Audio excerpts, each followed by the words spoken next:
Com mantenir una vida respiratòria saludable? Recomanacions específiques.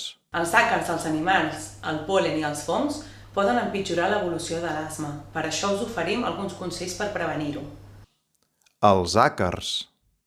Per evitar que els àcars afectin a les criatures asmàtiques, és important seguir els següents passos. Posar fundes antiàcars al matalàs i al coixí. Aspirar i fregar en comptes d'escombrar.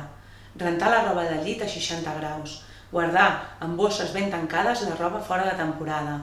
Evitar tenir a l'abast objectes que puguin acumular pols, com els peluixos, els llibres. Tenir la calefacció d'aigua calenta o elèctrica. Reduir la humitat ambiental, evitar humidificadors i evitar estendre la roba a l'interior de l'habitatge. Treure diàriament la pols amb un drap humit. Evitar mantes, moquetes i catifes. Posar cortines fàcils de netejar i evitar la presència dels infants durant el procés de la neteja a dins de l'habitatge. Els animals. Evitar el contacte directe amb els animals amb els quals els infants asmàtics han mostrat sensibilitat, però si no és possible, cal rentar els animals setmanalment i evitar que entrin a l'habitació de les criatures. El pol·len.